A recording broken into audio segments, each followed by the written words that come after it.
Meaning of Holyrood House. Holyrood House. Holyrood House. Holyrood House. Holyrood House. Holyrood House is the official residence of the monarch in Scotland, located at the end of the Royal Mile in Edinburgh. It was originally founded as a monastery in 1128 before becoming a royal residence in the 16th century.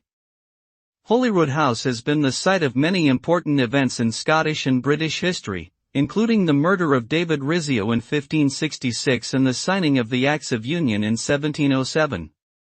Today, it functions as the Queen's official residence in Scotland and is open to the public for tours.